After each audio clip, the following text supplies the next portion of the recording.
Hey Brandon, how are you doing today? I'm fucking peachy. Can I Yeah. say that on here? Oh, absolutely. Oh, Okay, please. cool. Yeah, Okay, great. definitely. No, cuss words are not an issue at all whatsoever. Thank you so much for coming on. I hope your holiday was great. Moved into a new place and everything. It looks like your studio's all settled behind you. It's getting there. I have the parts that's not facing the camera is my favorite part. It's where it's my discography shrine. Oh So yeah, that's sick. it's really cool to stare at. But yeah, I'm stoked. My Christmas was good. I Good. got a scooter, like a Oh electric scooter. no way. Like the ones that you can like rent in downtown Exactly. and just like ditch and let some Yeah. other kid pick up. Oh, that's sick. Well, since Spotify took away the intro feature, I know a lot of people on here already are familiar with your music and familiar with you yourself as an artist. But for people who do not know you yet, just tell them a bit about you. This is Swarm, everybody. Brandon Carroll, Dark Lord Master, amazing composer, amazing producer. But yeah, just tell us if you've had a merch drop, some new music drop. Go for Oh man, well, you did a great job of covering it. But hello, I'm it. Swarm. I make really crazy, dark, epic music. It kind of sounds like metal, but it's not. It's electronic, It's and insane. yeah, I also combine that to with incredibly bizarre comedy, and Oh, there we go. yeah. So whatever you can make of that, that's what I do. But for real, I try to keep it genuine and authentic, and the I'm a pretty goofy guy, and I also have struggled with a lot of not goofy things in my life, and so the music is very serious, deadly serious, and the content and the other stuff is just another part of my personality that I decided to bring to the table for I Swarm. love it. So altogether, you just have me in a kind of a slightly amplified, exaggerated version of me when it comes to the goofy stuff. But yeah, I couldn't be happier with what I make. I love it. I don't know how I could do anything else. I feel like in the last 2 years, like your vision has just started to like come to fruition, and it's like all of these people are like hopping on the Swarm train,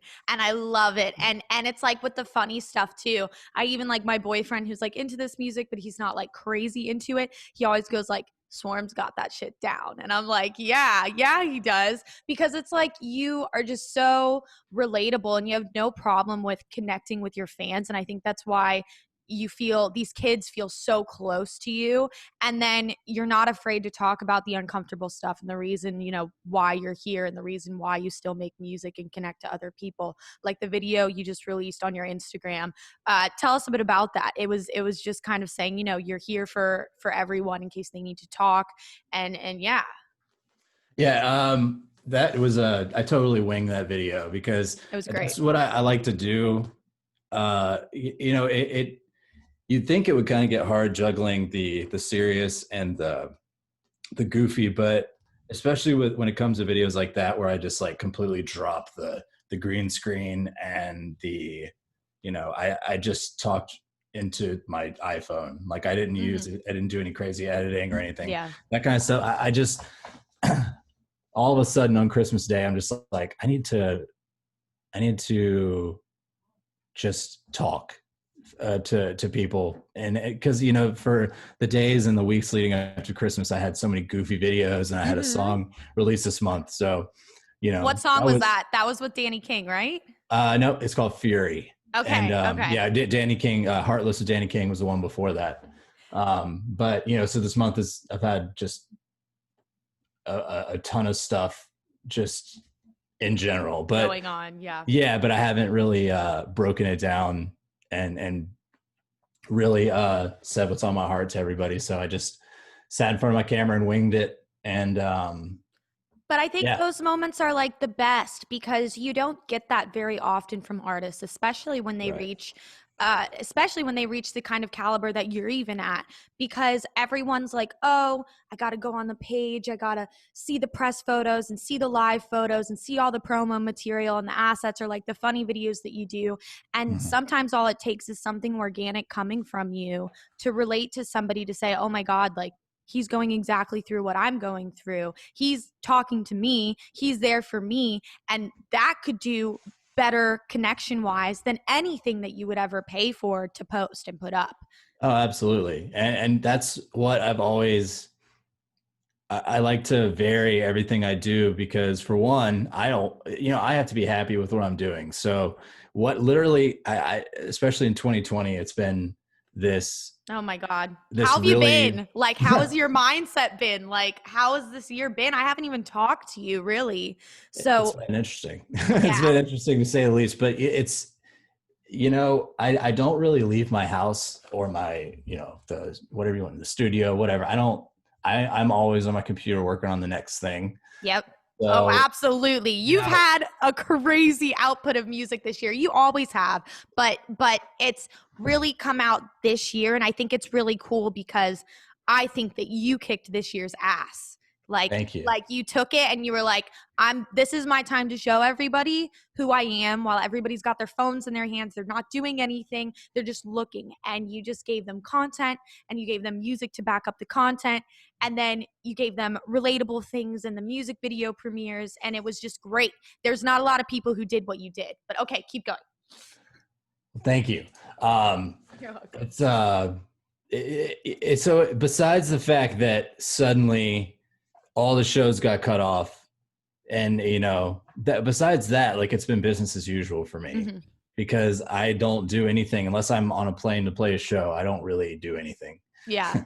So, or if it's like, my friend is playing a show and I want to go support him, that kind of thing, I'll leave. But But yeah. even then, even when I remember when I started first playing shows in Jacksonville, that was Oh maybe yeah. 3 years ago with the Myth family. You were Mhm. never out. You were at home, you were working, Yeah. unless it was somebody who was like very dear to you or a birthday celebration or something like that. And I think that's something that a lot of, everybody's aspiring to do what you and I and other people are doing nowadays. And a lot of people don't understand that you being at home and being in the studio and staying on schedule and being self-diligent is the thing that will put you ahead of the other people going out every night. Right. And I think it comes down to, I'm going to try to tie that into what I was saying because it goes along the same wavelength. But Yeah, absolutely. so, um, I think that right now there's, well, the last couple of years with the rise of just the absolute like pedestal of social media, I Mm-hmm. think that a lot of people, either when they haven't quite gotten into, or they aspire to do music or to produce music, I think it's easy to look at some of the bigger artists that are, you know, basically posting their greatest hits, for lack of better terms. They're playing the highlights on their Yeah. social media all the time. So it's like, wow, if I make music, I can, look at what, look how cool they are. And Yeah, I think I swore from day one that I was going to be completely honest with people and not try to absolutely. only post the best parts of Swarm, because there's times where, it's not all awesome. No. It's a lot of really not awesome shit that goes on. Oh And my God. You get told no a million times before you get a yes. And yeah, it's and like, then even then you're going to get a million more no's after the yes. yeah, And that kind of is why I decided to independently release my music for the most part. I mm-hmm. wasn't going to I decided to not chase down a label. I wanted to do it exactly how I wanted to do it in every aspect. So that's why this year I have released 14 songs, I know. Ah, yeah. and one of those one of those was on a label, and that was because it was a remix for Cell Dweller, so it was on Fixed. Yeah. Now, I don't have anything against labels. Like, if somebody, like, I've worked with Cannonball in the past, I know you Yeah. have too. Wonderful. Like, Yeah. yeah, I'm not like prejudiced against labels, but if it's right, I'll do it. But for the most part, I don't ever seek out anybody. I do it myself. Besides, I'll talk to people if they have something I think that would be beneficial. But besides that, I just do my thing. I got way off topic there. But No. Literally, I was gonna bring that up anyways. So that's perfect because it's very like unsettling too, like looking at my past year and I think production wise, not only because of COVID, but just because of the mindset that I've had, I've made leaps and bounds with the music that's coming out early 2021 that has been coming out in the last like 2 quarters of this year. But it's like I had been sitting down and looking at a project and writing a project like, okay, you're writing it for this label. You're writing it to get picked up by this label because that was the issue that I was having was that I was using my voice in these new demos that hasn't come out. People are like, it doesn't really fit our label. It doesn't really fit our sound. So, send something else in. And I've just been going around in circles trying to write music for these different labels. And my mindset going into 2021 is, yeah, all these songs are going to come out that are on these labels. They'll be out by March. And then I'm done. I'm making what I want to make, and that's it. And it's like I had to go through this phase to understand the way that I would like to approach the project moving forward, because I feel like so many up and coming artists and even artists at your level still are like, okay, I got to play the label game because they have the budget to support the track, but then they lose their vision and the way they really wanted their project to be executed because they're too concerned about signing with the label that's really taking your money. Like you're really not seeing any back end most of the time, unless it's like a huge hit, which right. Fortunately in our industry, you don't get too many of those. It's not like working in pop music. It's not like working in rap music.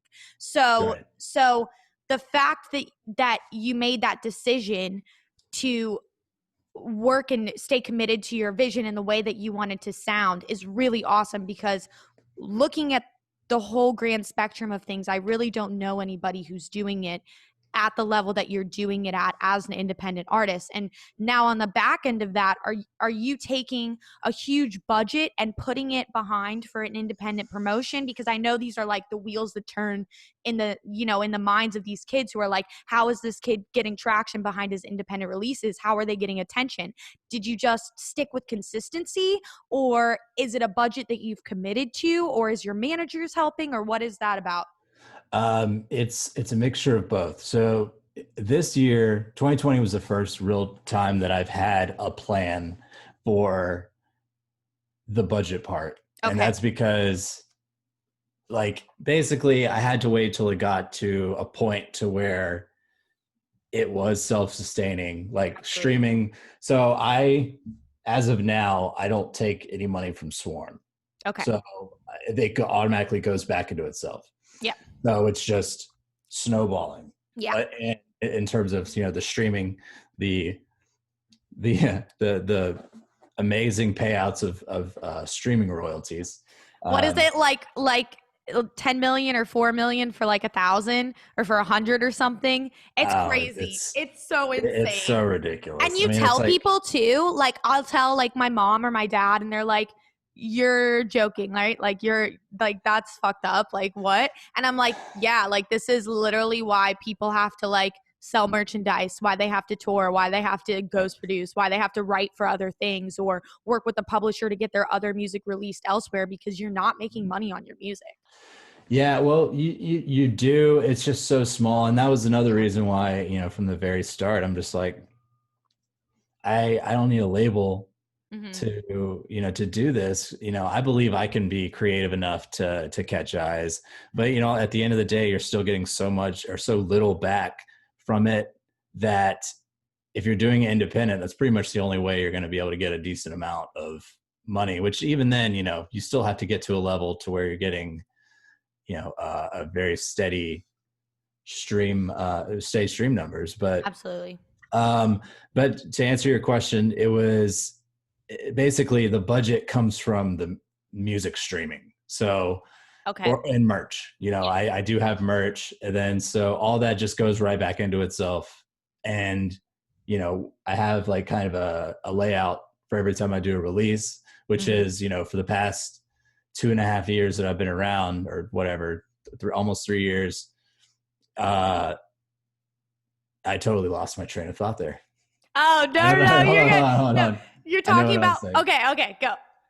I get, dude, my memory is Oh, just, no, you're totally fine. I've done no, the I'm same just saying thing. for everybody's benefit to hear this. Like my Yeah. memory, if it doesn't come out of my mouth or I don't do it right then, Goodbye. gone. It's gone. Goodbye. Yeah. When somebody's like, "Why didn't you remember this?" I'm like, "I'm sorry." I know. I did. Well, it's like, are you one of the people that your like mind is running 1,000 miles an hour Oh yeah. and you're thinking about like 20 things at one Yep. time? I'll be At least. downstairs in the kitchen and I'll be like cooking and cleaning and sending an email and doing this, and everybody's like, okay, stop, do one thing at a time, think about one thing at a time. I'll like That's leave me. the back door open and leave the house. but Yep. but yes, wait, okay, so what is your plan for releases? Ah, yes. So for the past 3 years, I've released an average of, you know, basically I've released one song a month Mm-hmm. or more for the entirety of when I've been Swarm. Yep. And so that was that part of the plan was what my managers, Shavante and Marshall, we the plug, that's what they wanted to do from the start. They're just Yep. like, you need a consistent release schedule, because when I came to them, you know, I hadn't even really made my first song. I had made my first song, but like I hadn't released anything. I hadn't. I came to them solely with the idea of like, this is what I want to do. This is what I want the imagery to be. Here's my logo. Like, So help this me out, was because three I had years no ago. idea what I'm doing. Yeah, 3 years Okay. ago ish. Yeah. Before anything ever, you know, launched and everything. Yeah. But you know, from the start, but anyways, they believed in me Mm-hmm. because I had such a very distinct like plan and vision from the start, and that's what I came to them with. I didn't come to them with like, here's all the money I've made. It's like, this is my idea. This is Yeah. what the visual aspect's going to be. This is the, you know, the branding basically. Mm-hmm. And but I mean, I'm glad they said yes, because Well, that's they've very been, important yeah, for, they've been family to me the whole time. yeah, absolutely. That's very, you guys work very well as a unit. And it's Oh, they're really awesome. cool to see that you're still with the same people that you started with, because I don't think a lot of artists can really say that successfully. And just, I feel like most artists usually work backwards, where they start and they're like, okay, I'm either producing or I'm DJing, and like, okay, now I need to like get the vision and I need to get the branding and I need to do X, Y, and Z. So, I mean, I would say it's beneficial to take your time and take the slow route and really think about the image and sound you want to put forward before finding a team. I mean, would you agree with that? Yeah, I think so. I mean, there's a point, you know, this used to be like a hot topic for, you know, for people that were starting out. And, you know, it's just like, do you need a team Mm-hmm. like at the position you're at? Yeah. Did I need them then? No, I didn't. I didn't, but I Mm-hmm. wanted that. Yeah. I had zero knowledge, zero like experience in the electronic music industry. And you know, I knew that whatever I was going to do, I was going to follow through with, because I always do. Yeah. But I knew that I had no idea the business aspect of the industry. I just had the, you know, I know now. I know way too much now, but Yeah. you know, Right. that's But unavoidable. in your given situation, I think that's very knowledgeable and intelligent of you to admit that you don't know, because I think a lot of people don't understand that there's so many pieces of the pie that need to be filled in order to reach your next goal or reach your long-term goals. Because at the end of the day, even though you're doing what you love, and we're so lucky to like be able to do our passion for a career, it is a business. Yeah. And you know, and a lot of people don't get that, but that's why people like Tay and Marshall are in those places to say, okay, this is where I come in and handle X, Y, and Z. Right. And that you're absolutely correct. And the pieces of the pie analogy is exactly why from the start, I'm just like, you know, I'll figure out how to do it myself. I don't need, I did try at first, Mhm. send it to labels just because I thought that's what you did. Yeah. And, I quickly realized, nah, Yeah. that's not what I do. But then after meeting a couple artists that I really admired, which was always amazing. And I'm still like that. I'm still starstruck as fuck when I meet somebody that I've listened to. Like when I first met Sullivan King, I was about I to say didn't Sullivan talk. King. Yeah. I didn't talk like at all because I was shy, because I'm a shy, nervous, kind of person. Mhm. So I'm just like, hi, it's really nice to meet you. Like, Yeah. but eventually, now I'm, I don't feel like I need to do anything uh out of the ordinary when I'm talking to him, or Mhm. when Now, I did met. you meet him Yeah, through an event in Jacksonville, or were you connected? yeah, it was you were playing that show. You played Oh, direct no support for way. him, That and was then yeah. like literally my third show ever. I think I Really? remember, yeah. Oh I shit, I didn't know remember that. freaking out because he like retweeted me because I tweeted about how one day I wanted to like, do the live show and have my bass and all that stuff because I come from metal and I come from post hardcore. And I Mhm. remember he was like, that's dope, do it. And I remember just being so starstruck. I was like 20 years old and I was like, holy fuck, like da da da da. But he's a wonderful, wonderful guy. And Yeah. and I mean, at one point, have you just been like, wow, I'm kind of here? Like when you were on tour with him and you joined him on tour, kind of like, how am I here? Like, oh, but I am Oh, here. absolutely. I'll tell Yeah. you exactly. This is a great story. Okay, okay, okay, go. I'll tell you exactly how I found out I was going on tour with him. It was at Forbidden Kingdom Oh, no way. 2019, Okay. February 2019, so last year. And this is like the third time I met him. We had just finished our song Hitman Yep. together, and he wanted to bring me out while Oh, he was that's playing to dope. play it. Okay. Yeah. So that was cool. And then that was fun. And then I'm just like, cool, all right, thanks, bye. I'm not the kind of person that likes to hang out in the green room and like try to be cool, because I'm I don't give a literally the fuck about same that. way. I Like feel so awkward. if I'm in the green room, it's because like, or if I'm in any backstage area, it's because like I'm allowed to be there and I'm there for some reason. And like I want to be back there because there's like bottles of water, Yeah. and I, that kind of thing. I don't care about hanging out with people, the cool people, and trying to be cool. Like, dude, No, I would be myself in the corner of backstage, just literally, I'm on my laptop, like in the corner, like even if I have a rider or whatever, like I'm on my laptop. And then it's like something that I've mentally had to battle with because sometimes I'm like, fuck, dude, like, am I supposed to be the mingler? Like, am I supposed to suck everyone's ass? Like, I don't know what to do. But then, like, you're a perfect example. And like, a few other select artists are that, like, if you just do your own thing and you put your head down and you're a good, genuine person, it's going to happen regardless. Like if you run your career off of favors or like connections, whether you've met them in the green room, done whatever together, like those run out. So it's like at the end of the day, like your hard work is what's going to like speak for you, and the kind of person and character that you have is going to speak for you. And yeah, no, yeah, it's because I true. feel so awkward in those situations. But okay, back No, back I do. to back I to very much Sullivan do. King's story, Forbidden Kingdom. Um, but yeah, so Tay and Marshall were there with me, and they saw the whole thing, and they obviously knew I was going to do it. But anyway, Mm-hmm. so I walk out from backstage and then just go hang out, I don't know, somewhere Yeah. over, not near the stage. Mm-hmm. And then like an hour later he goes, yo, team meeting, because my whole team was there. Yeah. And I'm like, okay, cool. And then we met. He goes, so Sullivan King wants you to be the opener on his tour. And I'm like, I was just like, what's the catch? Like, I Yeah, don't. yeah. It's like, And then yeah, and then I just started crying.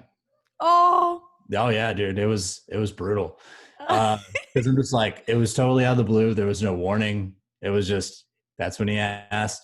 And then yeah, I couldn't believe it. But it happened, and dude, that tour was, that was so much fun. Insane.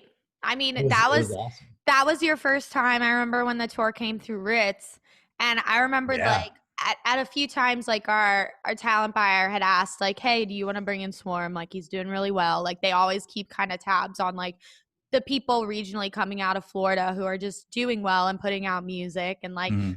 I remember they've looked at like Nitty Gritty when he was starting and then you and like a few other people and I was just like I remember I sent Shavante and Marshall an email once and I was like they're not going to do it, Alex. Like they're not going to do it. Like it's the first time he comes through here, he's going to be on a tour. And that's what you Yeah. did is you came Well, through on a tour, you that was a know? conscious decision. Yeah.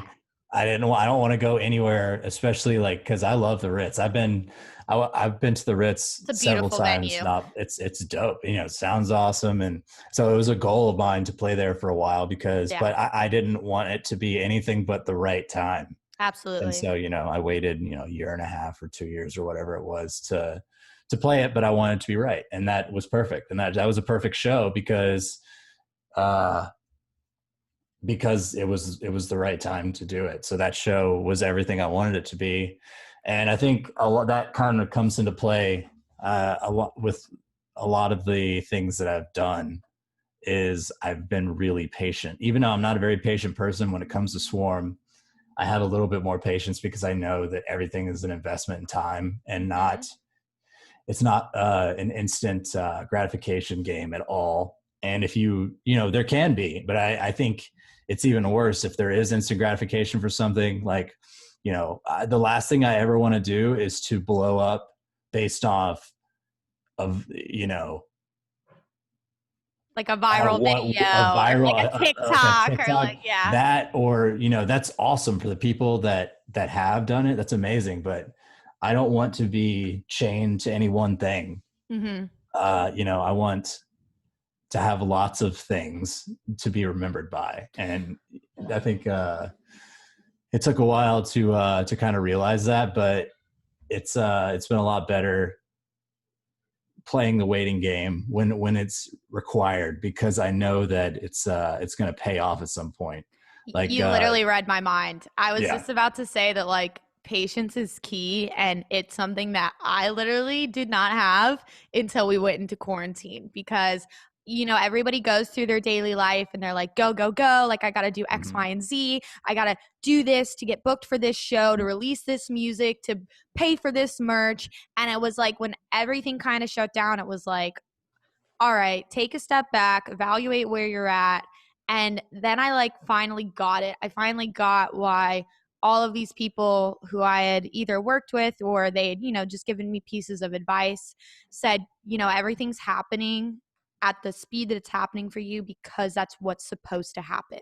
And Right. and even though you want it now and you want more and you want this and you want that, you have to be patient with where you're at and you have to be proud at how far you've come, but like work slowly to where you want to go and understand that like it's not going to happen overnight. And I personally don't know any craft that takes as long as it fucking does to understand the world of production and getting good at actually producing and the aspects that fall underneath that.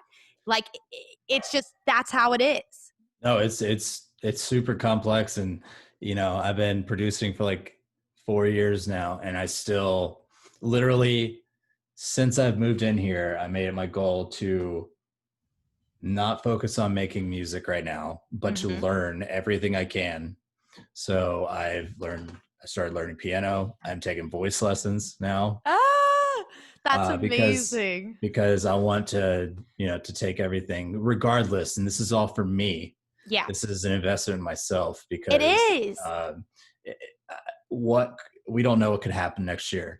No. What could happen? What if please no, but like if there's like another worldwide thing and everything shuts down again, like if I'm putting all my efforts into preparing for live shows, Yeah. so then I have an entire chunk of time that I used on that, and I can't use it now. So I want to, I have music, for the next few months. So I'm just like, I'm gonna learn some new shit. So I bought Absolutely. Omnisphere 2, and I'm just learning it inside and out. And yeah, learning piano, then doing the voice thing, which is fun. It's really fun. And I think I'll be able to bring that into play in 2021 too. But these are all things that, regardless of whether it happens now or it happens, a year from now, I have the tools, and I've been developing those tools to deal with it. And by this time, I'm finally being comfortable with the fact that I don't have to, if I'm a week or two after, if I'm like a week or two late to put out a new song, like, so what? Like Yeah. it has, that's an unnecessary pressure on me. Like, I've already established the fact that I crank out music and it's good quality. I've been releasing literally a song a month for 3 years. Absolutely. And And so is that I'm what allowing my, like sorry, is that no, that's what a problem. like you like is that what you think in order to kind of follow the independent artist route is good enough to keep the consistency like flowing, if that makes sense, is like a song a month? Or do Song you a think it month matters? is, I think it can matter, but I Okay. think there's kind of a catch with it, because as I learned and as I had more music, because creativity comes in spurts, Mhm. cannot beat yourself up if you cannot produce that much. Yeah. Is that ideal? In my opinion, it's ideal Yeah. to do a song a month. And on top of those songs a month, like, some of those weren't songs, they were like 5 or 6 song EPs. Yeah. But, I think by now I'm like over the 50 song mark for like my own releases, and that's just fucking wild. That's But insane. That's over an I hour of music. I can't expect myself to always do that. Mhm. This year I was able to crank out the most I've ever cranked out, obviously because everything got shut down. But Yeah. it's not something that I hang over my own head anymore. Yeah. And that was one thing I learned in 2022 was or 2020 also, because whenever I would start to feel that pressure I put on myself, because obviously, I'm really hard on myself. Yeah. So, I think you know, every artist is to an extent. oh And I think yeah, that's well, the good. good ones are. Yeah. Yeah. I think that's good to have that mindset because it's definitely one of the most self-diligent kind of like you have to be on top of your stuff. And it's like, do you follow a schedule every day, like Monday through Friday, where you do a batch of time for learning, you do a batch of time for sound design, or do you just kind of go with where your heart like feels to go?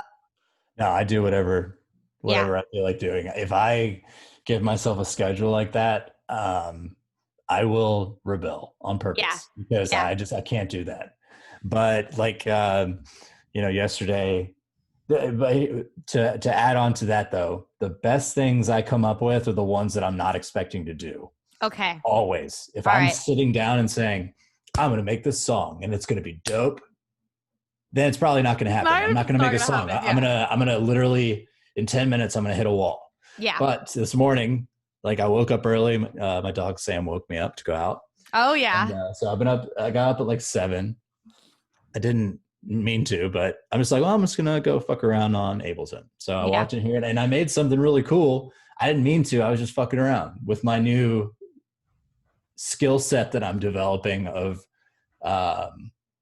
these things I've been learning over the past Mhm. few weeks and months. Is Opens your horizons. it Infinite allows things. you, yeah, it may not immediately catapult you to like, oh my God, look at this amazing thing I made. But it gives you the ability to accidentally walk the right direction more. And Yes. that's what I've been learning recently. And it's definitely a little weird, because I've purposely allowed myself a break to not feel like I have to, finish a new song every week. And if I go a month without making a new song, it's not the end of the world. Yeah. I have a massive, a pretty large catalog, so to speak, relatively Absolutely. speaking. And you've like done your preparation to Mm. I think that's something too that a lot of people kind of miss the facet of whether it's a live show, whether it's a release schedule, the more prepared you can be, the more you can relax and not be stressed out about it. Yep. Mm-hmm. And kind of like with what you were saying with like learning all of the instruments, do you one day have it in your mind to potentially do like a live show? Yes, I remember. Yes, but kinda. So Okay. in 2018, right before I released my song "Take Me to Hell," Mm-hmm. I tweeted, and I brought the tweet up a couple months ago, I think, but I tweeted like, "Take Me to Hell" is the first song that I'm fully happy with how it came about and the layout of it, and basically like I said that, you know, I see the future of music as the electronic and organic elements are just, they're irrelevant. Yeah. It's all one, it's just music. There's no, well, this is electronic. Well, this is organic. You know, it's all just music. Everything's going to Yes. blend together. Yep. And I was right. But, you know, I said, you know, anything in my songs for the most part can be played. They're all very distinct elements. They're all composed and like put together as like a band would do it. Yep. So, you know, anything you do, like my main sounds are all like, you know, it kind of sounds like a guitar. And, you know, I put like a real bass under it. Yep. So, and then the drums are set up exactly like how a real drummer would live. So it's has the ability to anytime be played live by real instruments. Now, Correct. do I want to do that? I don't know. I don't know if I want to do that. I'm not against it, but what I do want to do is I want to have an orchestra with me. Yeah. And especially a live choir. Yeah. Those are two things that for the past 2 years it's been in my goal book.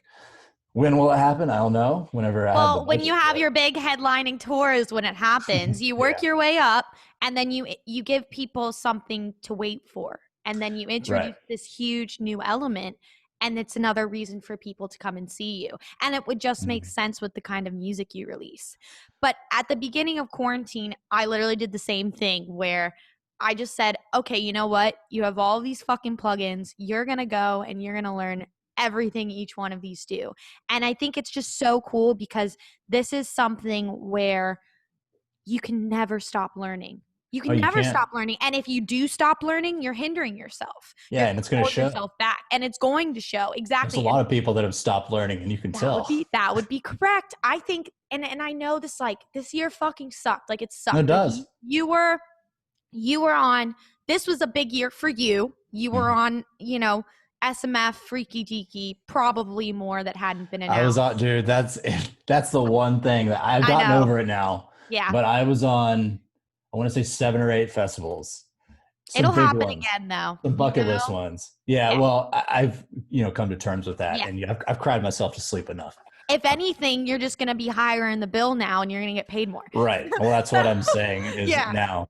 But Yeah. most of them have already, as long as 2021 is not a flaming bag of shit. Yeah, literally not a flaming bag of shit. But yeah, no, it was a little hard to come to terms with that. They yeah, all got literally, I heard about a lot of them. Like I got booked for a lot of these festivals, at the end of 2019. So Yep. it was like, oh my God, this is 2020. it. Like, this is going to be it. And then I soon realized that Sucks. it may not have been it in the way that I envisioned it, but I was Yeah. still going to make it Yeah. a year still. Yeah, I'm happy absolutely. with what I did this year.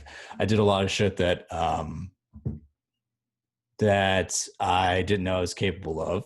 Mhm. One, and I put out my favorite music, period, Yeah. this year. All Well, of then it. I would consider that a success, to be Oh, I honest. do too. But what I was saying was that, like, I feel like it was kind of a reset in our It was. industry to an It was. extent. And am I 100% convinced things are going to change when things open up again, when, the majority of the population have a vaccine, hopefully? I don't know. I can't confidently tell you. I can't tell you if these big agencies will come in and it'll go back to normal. But I Right. really feel like there's been music released in this past year that has the opportunity to finally take the place of some of the historic legends that I I don't think agree. had been there previously, because it was like for the longest time since I had like gotten to this like industry, like I hated EDM until I saw a few select artists and I was like, okay, like I can get with the program, and all the Right. artists had live elements, which I also think the live elements is the future of electronic dance music. Absolutely. And I think in the next 3 to 7 or 8 years, Mhm. if you don't incorporate live vocals, live instrumentation, X, Y, and Z, I think, you know, you got to be innovative. And this was a time more than ever to say, okay, this is what the future is going to bring. And even now, you look at the big guys like Black Tire Sex Machine, like Flume, like the very big players, and most all of them have live elements incorporated, Right. which is Yeah. like The way super Black dope. Tiger does it's really cool. Absolutely. And I get it. You have to be of like headliner status sometimes to get that Right. either team behind you or to get the time of day from the in-house production to Mhm. run your sound check and X, Y, and Z. But I Right. do feel like it is going there in the future. Oh, it Um, will. but, you know, I feel like it was just a little bit of a reset because I was looking at the lineup since I'd been on the back end of things, and I was like, none of these people could take the place of like Zedstead or RL Grime or Skrillex or like X, Y, and Z. And this year was like the first time I heard like all of this new, very unique, driven, cohesive sounding songs. And you've always made cohesive songs, but you're in the industry where most people just make drops and then sort Mhm. of throw things together to lead up to Right. the drop. And now you're seeing all of these cohesive like bodies of art because people aren't in clubs, they're at home listening on Spotify, they're in their car, Right. they're listening on their earbuds. And it's like people don't want to just hear like 32 bars of nothing and then a drop and then 32 bars of nothing. They want Right. to hear like big music with vocals and this and that. And I think it's, Replay value. yeah, and I think Yeah. it's really cool because I don't know if this necessarily would have come about if we didn't go into a pandemic. Probably eventually, but I don't know if it would have happened as quickly as this year. Yeah. No, I think that replay value is something that I've been really focused on from the beginning, because I don't I don't just sit around my house listening to dubstep, Yeah, you know, I don't like, either. or, I listen to, songs, music. I don't Mhm. listen to things that were meant to be listened to live, Yeah, so I think that the people that'll stay around the longest, whether, the, it's whether, quarantine, regardless of quarantine and all the crazy shit that happened and that the whole shift, I think that people doing that is how you're going to be around a long time regardless. yeah, Like, if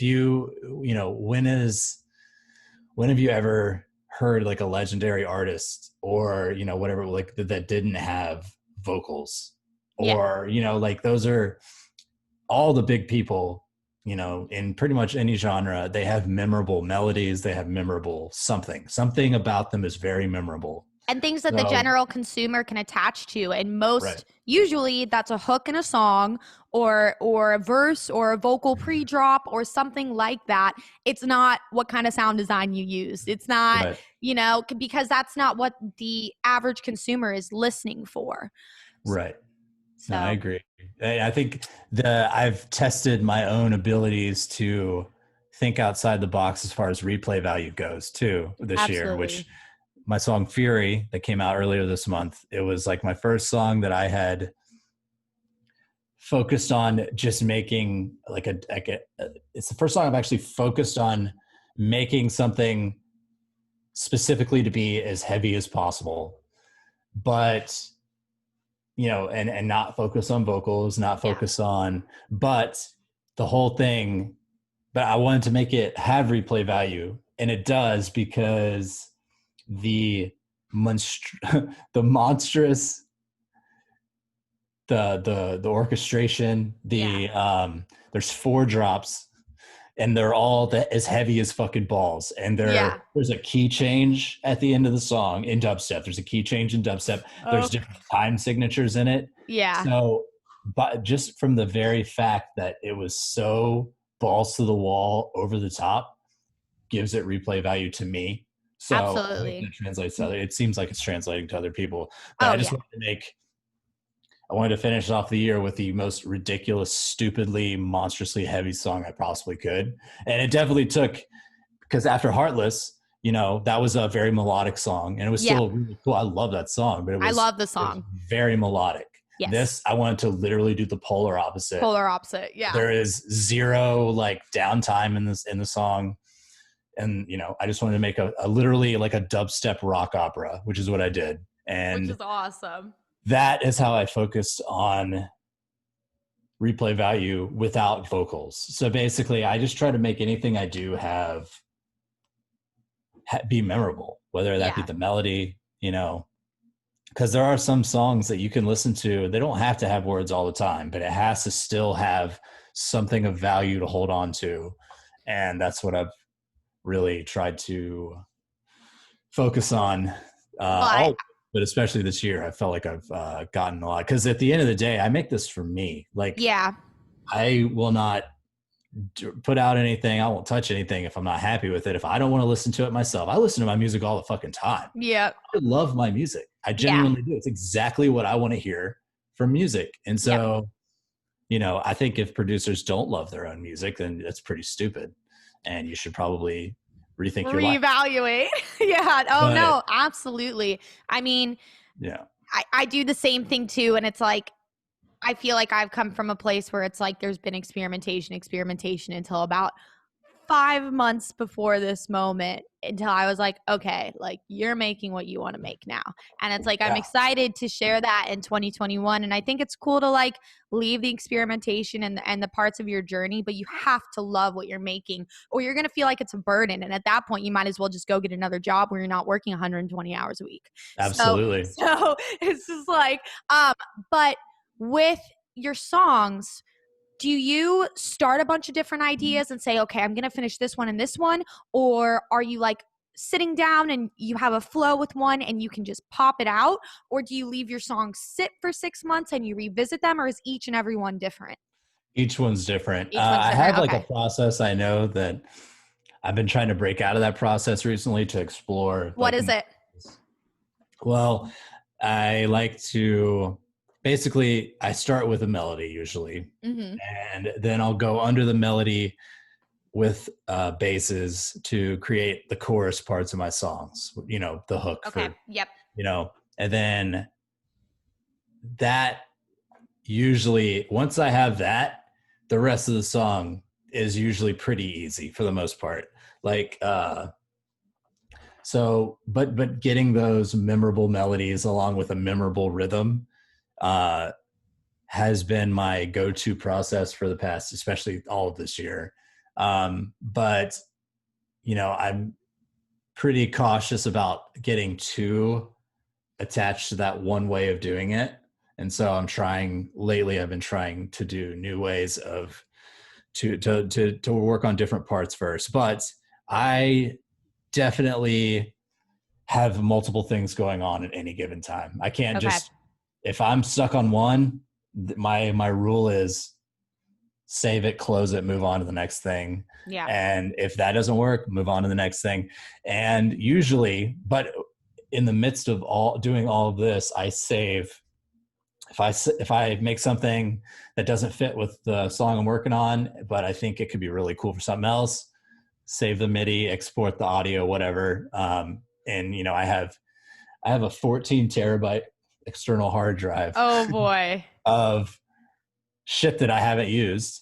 Okay. And like MIDI, thousands of MIDI tracks of things that I haven't used, and it's just labeled key, BPM, and mood. So, like I'll have a MIDI, then I'll have subfolders, drop, strings, choir, general melodies, ARPs, all that kind of shit. So and I also export the audio of like a sound that, if I was fucking around with that audio, then I found some way to make it sound cool. I'll export the audio along with it and I'll name them the same thing and put them together.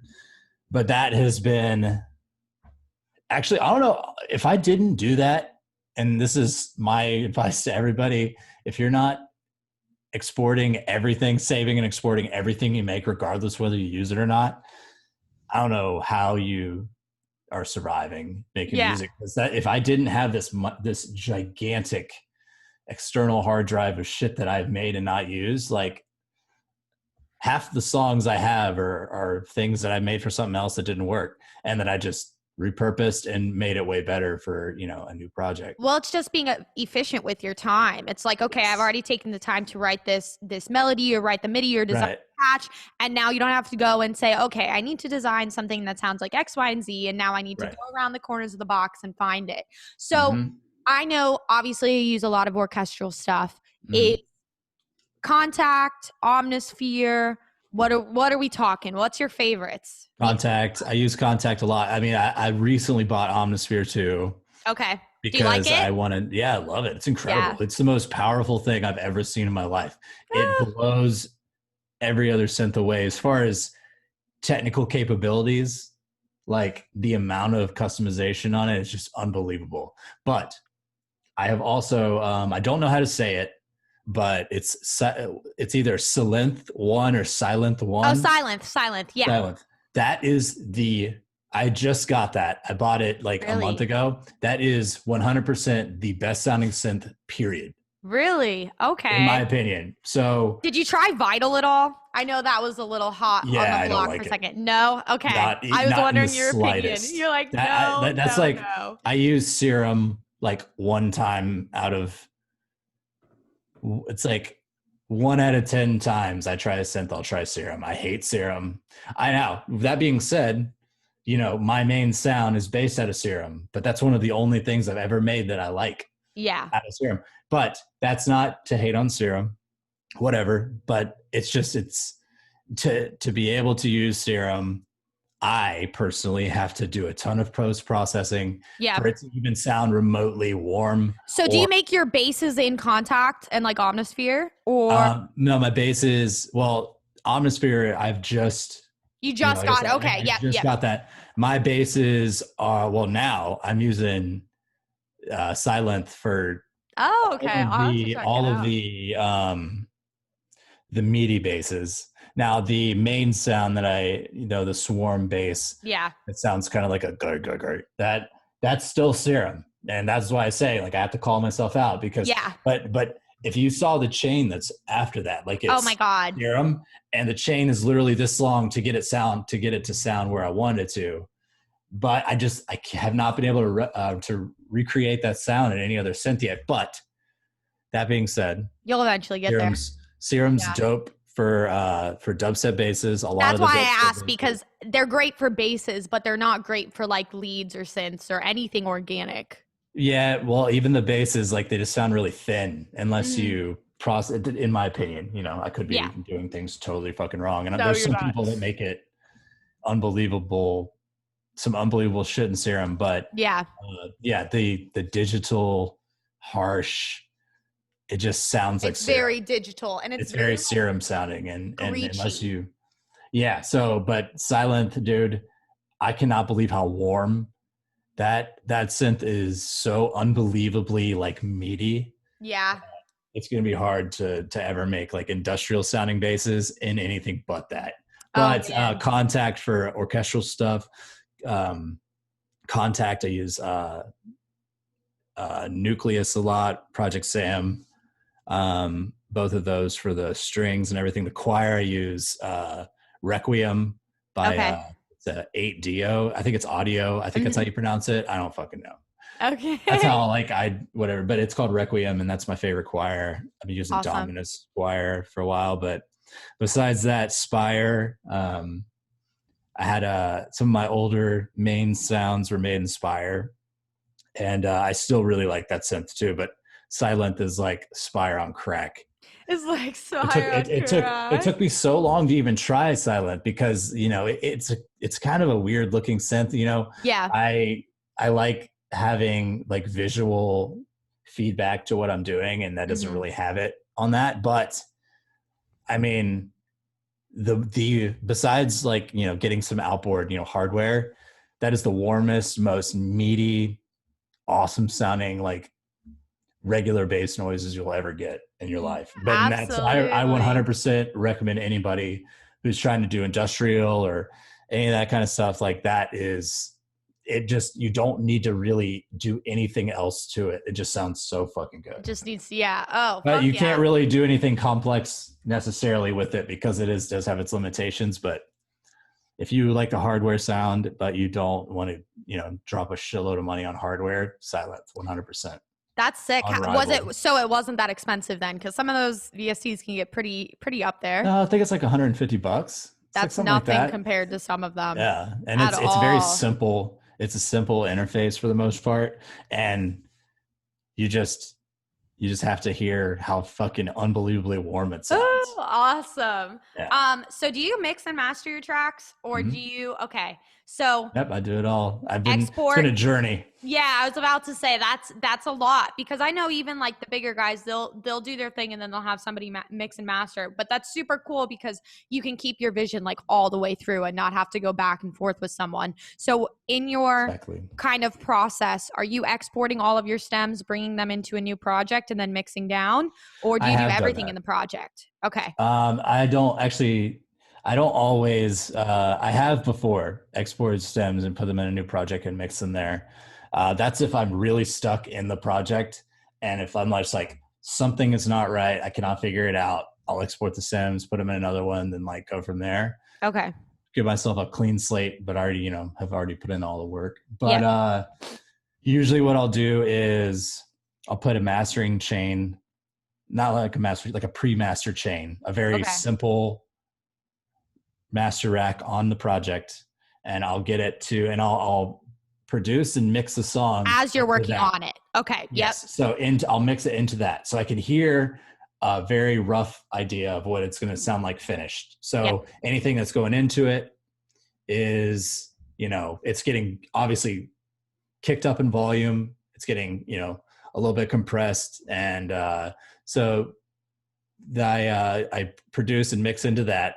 Then I will turn that off and export the unmastered file into a new project, and that's where I'll master it. So like the whole unmastered file, that's just what works for me. I used to do it a lot of different ways, but some people do it all in the same track. But my my projects are getting to the point now where I can't do that because Yeah. even my ridiculous computer that I have now can't I was handle about to that. ask you what kind of computer do you have? Because running all of those VSTs, I can't even imagine running them all at once.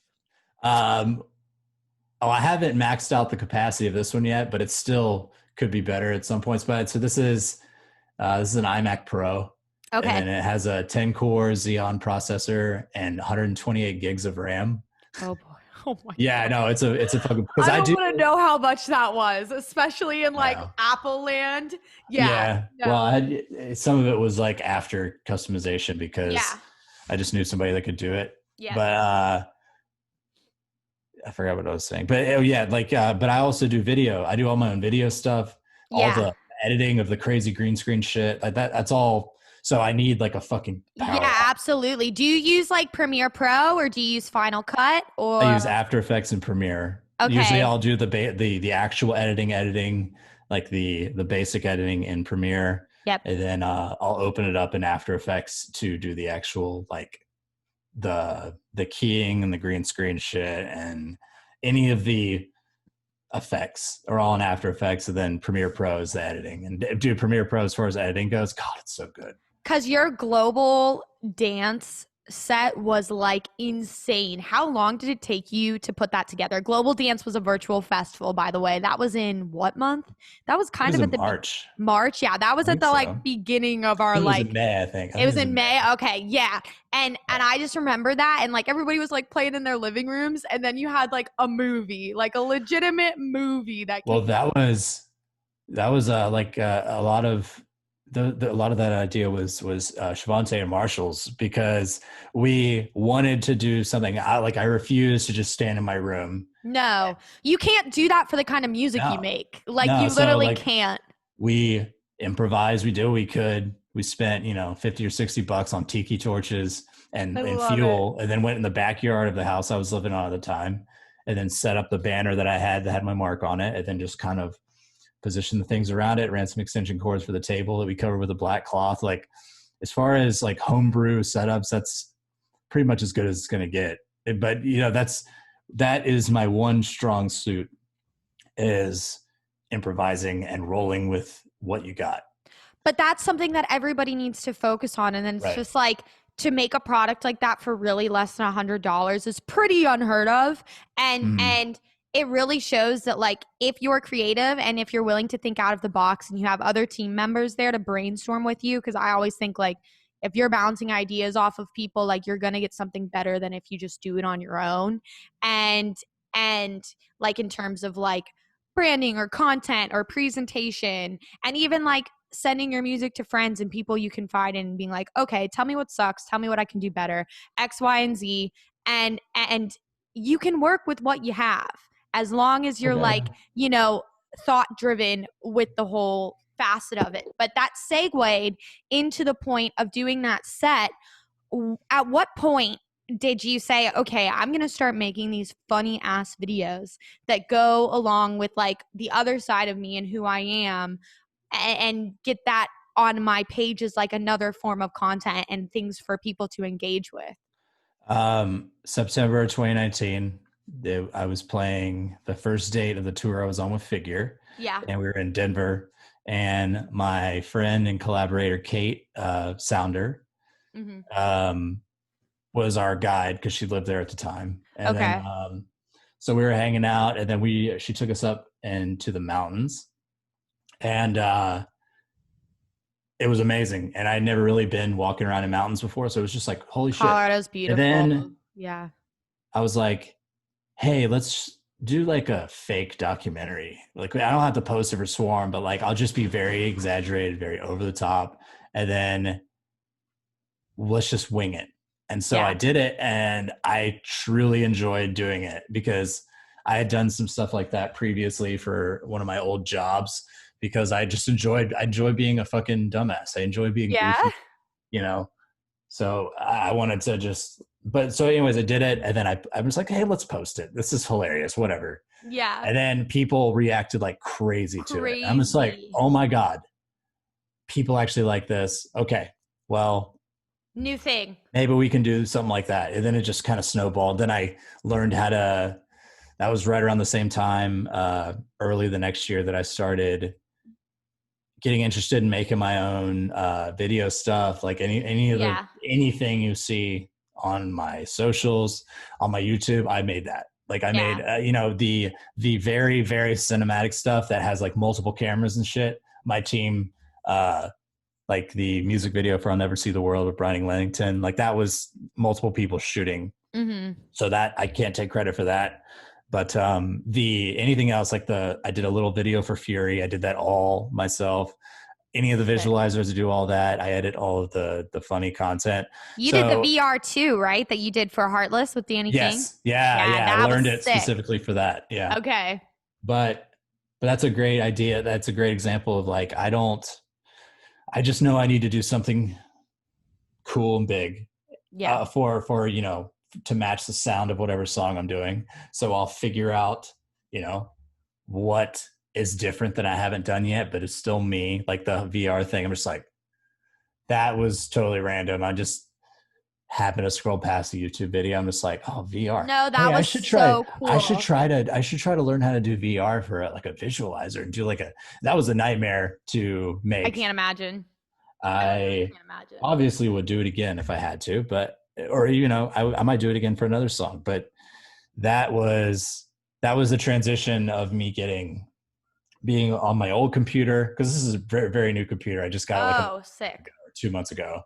But yeah, so I literally, like, in the middle of it, I'd already been like waiting for the right time to get a new computer anyway, because I knew my other iMac was just, it wasn't powerful enough. Ready to go. Yeah. Yeah. But the video editing stuff in particular was like, oh my God, my computer cannot handle this. And then the VR stuff, it was literally like impossible. A nightmare. Like, I can imagine.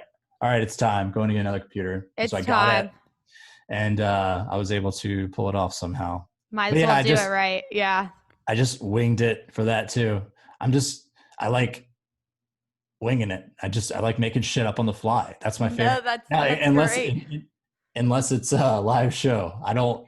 Yeah. No, I don't I'm fuck the around same with that. way. I'm not talented enough in the DJing to do that. Yeah, Uh, yeah. DJing is a tool for me to present my music to people, but if you asked me to DJ a party, I would say no. Sorry, I'm not that. I Yeah, have yeah. no interest in doing that. No. But obviously, at the beginning when I was first learning, I did because I needed the experience and I Yeah, needed to be up in front of people again. So, but yeah, that absolutely. was yeah. So I do all that, and that is where it came from. I just accidentally did it and just thought it would be fun, and then I realized that people liked it, and I'm like, okay, well, here it is. Y'all can literally see every aspect of me now, because I wasn't very confident in my music yet, so it was, or I was starting to become confident, but uh, I still, there was some like, well, what would people do if I did this? Like, I don't know if I want to. That's kind of weird. I might throw it out of balance, but eventually, I was just like, you know what, fuck it, whatever.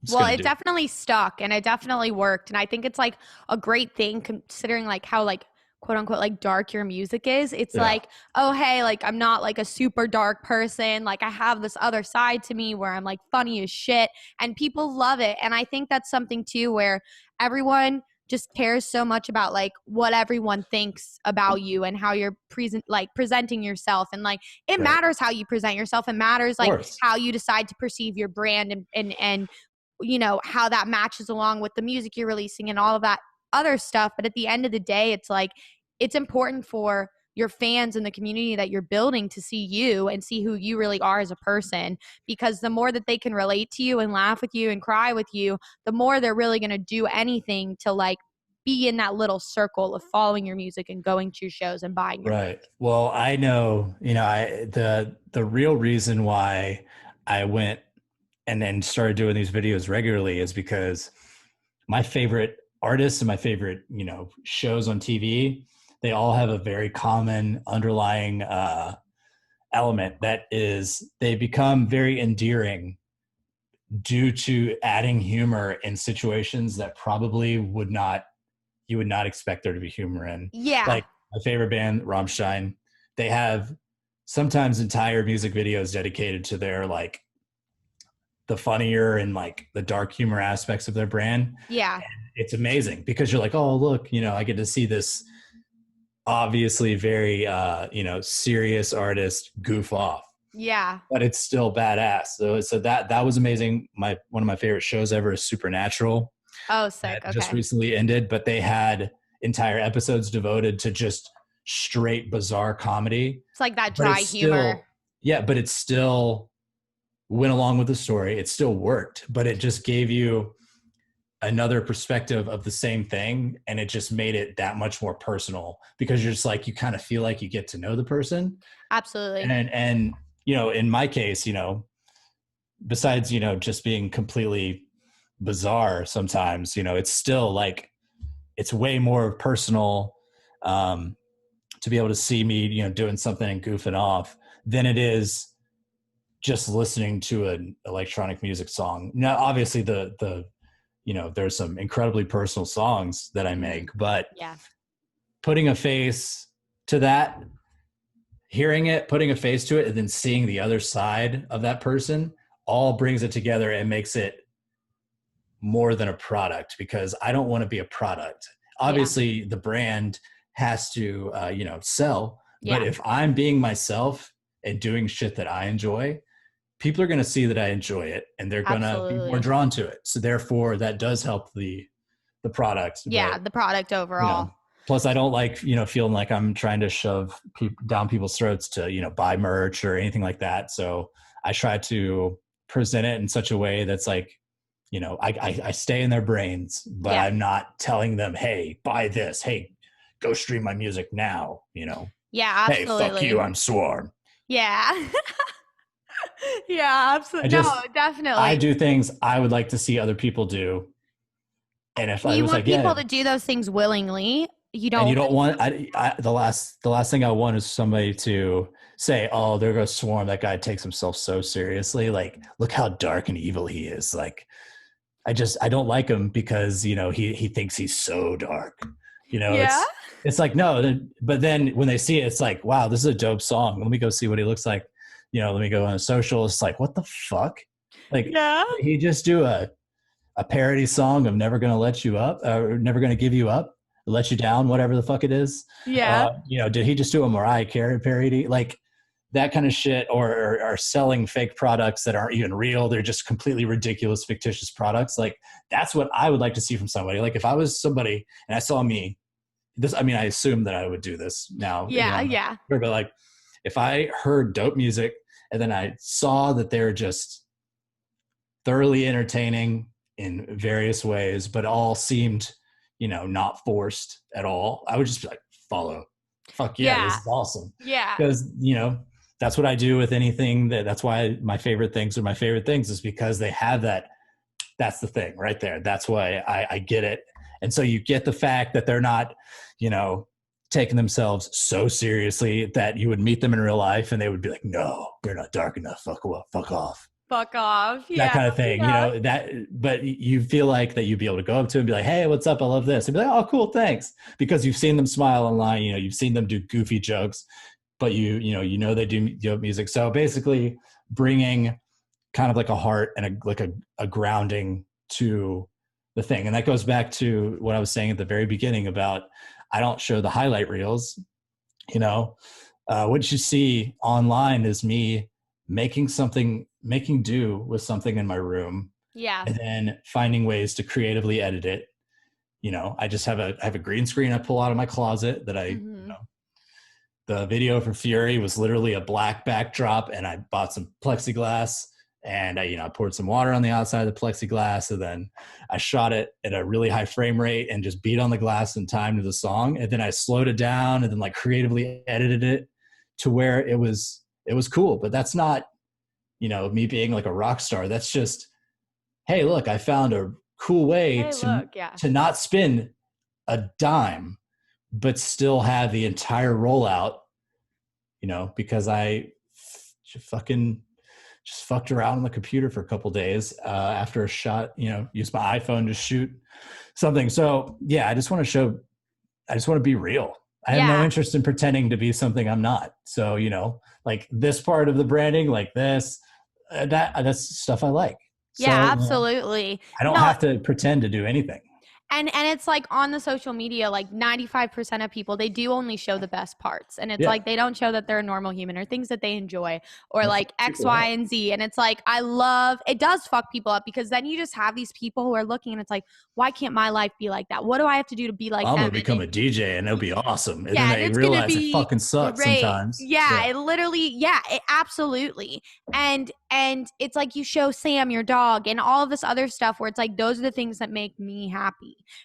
And then those people can relate to you, and it's cool. And it's like, at the end of the day, like, you're doing it whether you were an artist or not, like whether you were doing this or not, like this is who I am and this is what I would be doing regardless.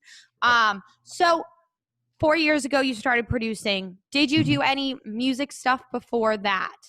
Yeah. I was in a Christian metal band. That's sick. Called Second Thief. When I was probably like 18 to 21. I'm 31 now, so 10 years ago-ish. But yeah, I had no idea how to do anything. I didn't know how to play guitar, but I played guitar in it because I wanted to be in a band. Yeah. Yeah. So I'm like, I could play guitar. Yeah, I could totally play guitar. I'll see you there and I'll do an audition for it. Yeah. So I bought a guitar for like a week. I just binged how to play guitar, how to play, whatever. And somehow I did it. And I figured it out. And then I was in that band for like 3 years, 4 years. Didn't work out, but I took the things I learned. You learn a lot from being in a band. Yeah, you learn a lot about rhythm. Rhythm, period, and just how songs work. And working with the team. Yeah. Well, that was another reason why I wanted to just do this and to be able to make whatever I want. It's because I don't want to have to ask anybody if I can do anything. No.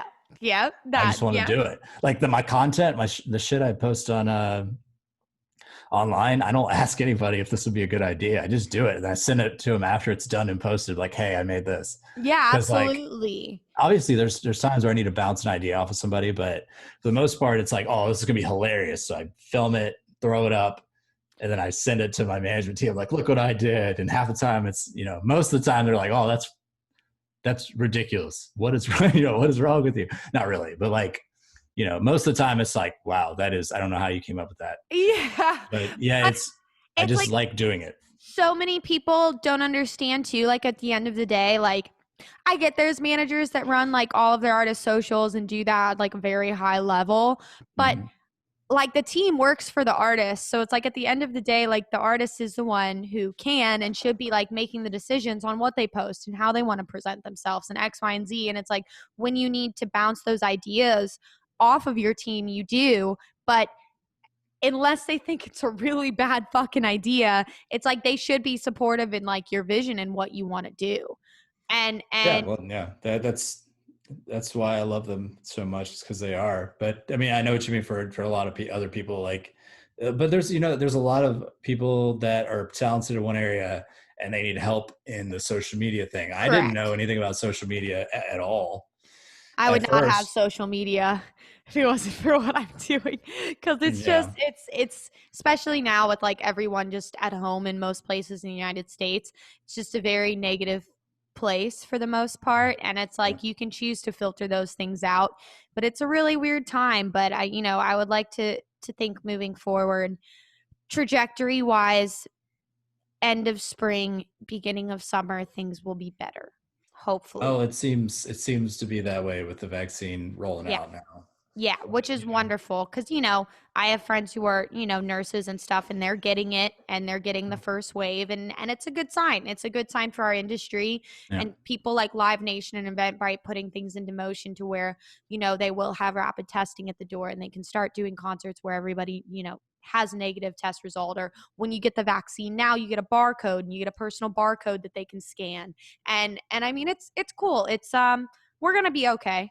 I think we'll be No, it's okay. it's it's going to pass eventually. Everything Yeah, in life, any will shitty come thing to an end. it will come to an end. But you know, we'll see what we learn from that. We'll see what happens. Absolutely. But I mean, we Or don't some have a good other big track shit record, could happen in the next like week. You never know at this point. dude. That's if I could say one thing to sum up my entire experience in as Swarm, and in general, my life motto. This is the Yeah. one phrase that encapsulates everything about me, Brandon Carroll, and Swarm. Well, I didn't really get my hopes up, so Yeah. I'm not disappointed. Literally, that's it. Yeah. That's how I live my life. Hey, Brandon, like, you got booked for X Festival. Dope. Cool. Dope. Dope. But All then you're right. but then Well, you're come back to me excited when by we've signed it. everything. Yeah. No, my favorite is uh all right, well, I'll be excited when I'm side stage ready to play. All Like, right. literally, like, that's the only time I'll let myself get excited, because if I daydream about something, if I imagine a show I'm about to play, if I imagine it one way, it's going to be the opposite. Mhm. Always. Without a doubt. If I think it's going to be an amazing show, I'm like, this is going to be the best show ever. That means it will suck every time. So I say, I'm going to do everything I can to get prepared for the show to make it as good as possible. And that's it. Yep. Everything else is like, well, if it sucks, it sucks. At least I you're not made this amazing disappointed. song. Yeah, I made this amazing song, but it's not released yet. So it's just like, well, I think people like it. Maybe that's it. There's no expectations anymore. It's just like, I love it. Whatever. Like, Well, that's the all that longer I go matters. on, the more this whole year, like, the longer I'm alive, the more I just do it for me. And thankfully, that happens to be somewhat along the same wavelength as what other people like coming from me, because Mhm. I take a lot of extra time to make sure things are done right. So it's like, I feel like now my bases are covered. Yeah. So I just focus on making me happy with what I'm doing, and I just let everything else fall where it may. Absolutely. I mean, it's a good approach. It's an approach not many people have, I think. But Yeah. it's definitely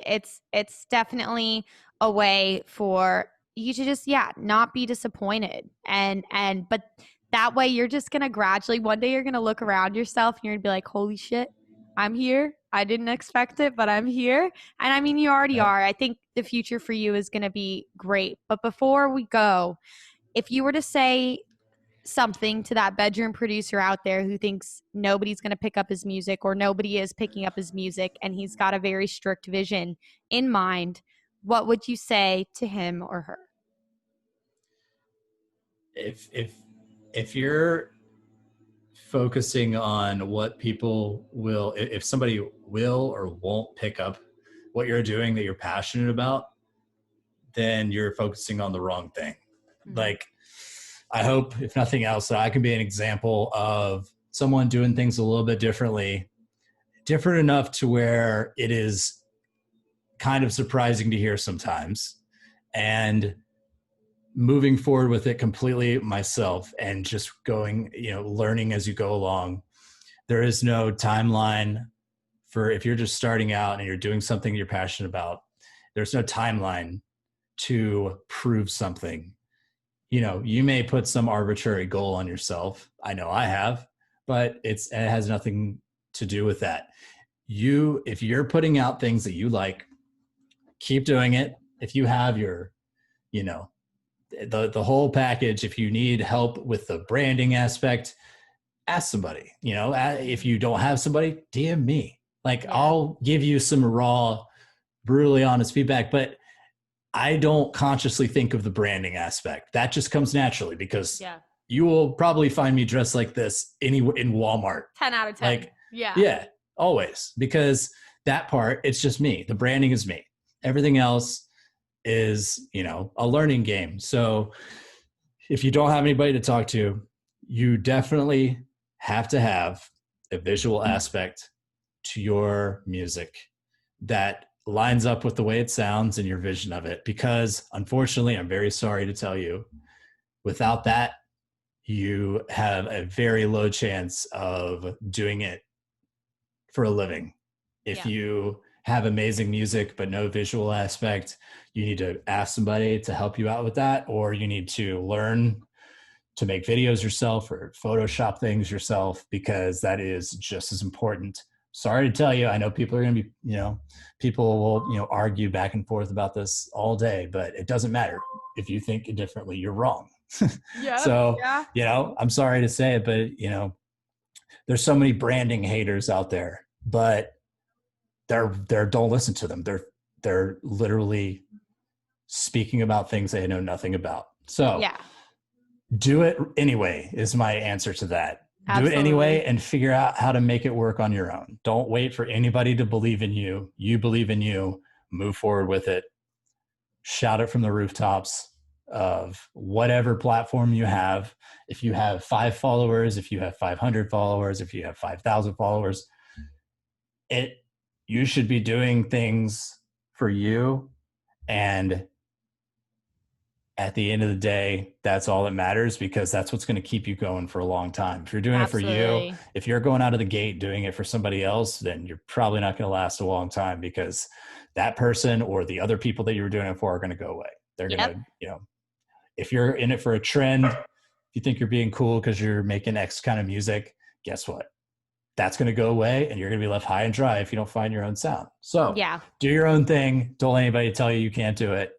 And never stop learning new ways to do that. Yes, never stop learning, ever. What wonderful words of advice. Thank you so much. I really appreciate the insight that you brought today, because so many people just have these questions and they have no way to really find out these back end answers, because you're not looking up how to sidechain, how to do this, how to do that. This is just answers from experience and from, personal, endeavors within yourself that have brought you to where you're at today.